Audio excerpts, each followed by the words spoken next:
Welcome. I am your host, Mer Snipes with Merclan Productions for this Star Citizen Quick News episode.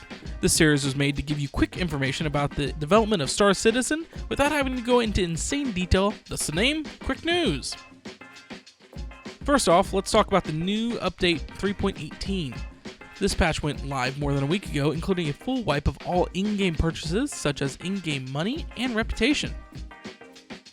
So far, it has been a rocky patch, no pun intended. Since the release, players have been struggling to log in as the new update crashed the login and authentication services. If you got through those issues and got to the menu, there's another bug which stops you from entering the persistent universe with a log menu error message. Even with entering the game, there are still many issues as much of the core gameplay is broken, such as trams, inventories, missions not being able to be completed or disappearing altogether, invisible objects blowing you up, claiming and retrieving ships, ship elevators not working, I'm talking to you, Reclaimer, and much more. CIG hopes to fix these issues with a new patch 3.18.1 that recently entered the PTU for testing. When it leaves the PTU and goes live, that update will have a partial wipe of just in-game bought items, so you should keep your in-game money and reputation.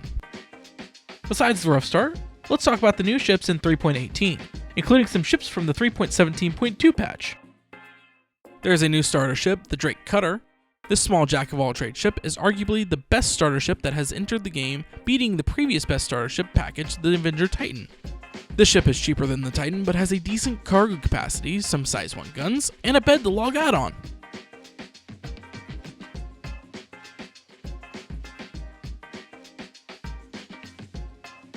Another new ship is the Drake Vulture.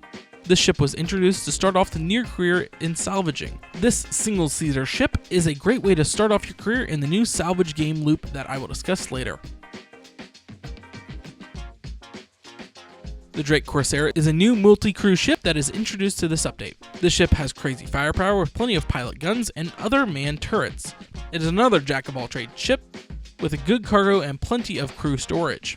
Because of its firepower, quick boarding position airlocks, and 2 large player weapon racks, this ship has slowly become a pirate's favorite. The new Argo Raft is made to be a cargo transporter with future ability to connect and disconnect its cargo containers and move them around with its tractor beam on the back.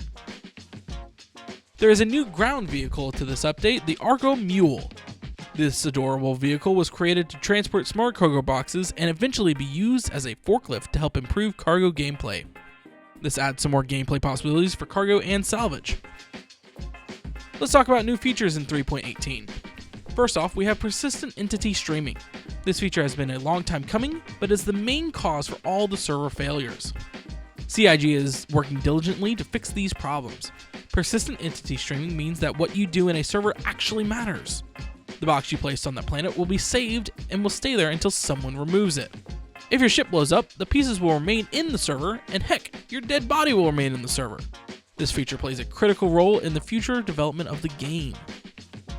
Second is the new cargo refactor. What this does is make cargo physical items that are able to be moved around in the game. These cargo boxes are 1 SCU in size, and they are so big that you have to use a tractor beam in order to move them. The best part is that you can now snap them into place on your ship, so they are neatly stacked. Because of the new persistent entity streaming, these boxes have a good chance of surviving after your ship gets destroyed and exist for someone else to take even when you leave the server. This may open the door for pirating to become a realistic form of money making in the game. For now though, buying and selling cargo still makes them instantly appear and disappear. Hopefully we see an update to that in the near future. Third is soft ship deaths. Now instead of your ship just blowing up and killing you, there is a period of damage that will only disable your ship.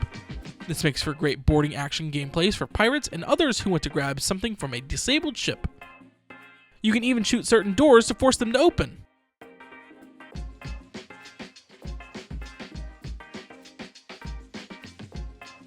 Fourth is the new salvage career. Using the new ship discussed earlier, the Vulture, and the age-old ship, the Reclaimer, you can now scrap disabled and abandoned ships. When you scrap the hulls, you will collect material, and once you reach 1 SCU in material, a machine in the back of the ship will put the material in a box and spit it out to you to grab and organize on your ship. If you desire, you can ask the machine not to spit out a box and instead use the material to make a couple of crafting items like a multi-tool, a tractor beam attachment for that multi-tool, or the Cambio Light SRT attachment. You can then sell the boxes full of salvage to the right vendor. Finally is racing. Right now, there are only time trials where you get a certain time to get either bronze, silver, gold, and platinum rewards based on how fast you complete the tracks. It is also tied to the reputation system, and the further you go into it, the more tracks that can become available to you.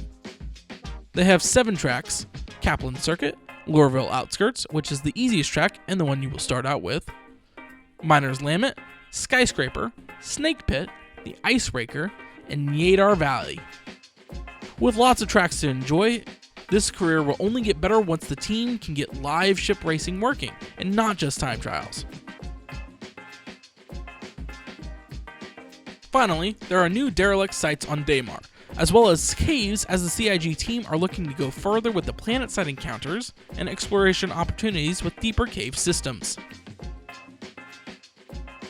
That is it for this episode. We hope you enjoyed, and if you did, we would enjoy if you left a like, comment, and subscribed, as we will be continuously updating you for new Star Citizen news and updates as they come to the game. For now, I've been Mer Snipes with Merclan Productions, and this has been your Star Citizen Quick News.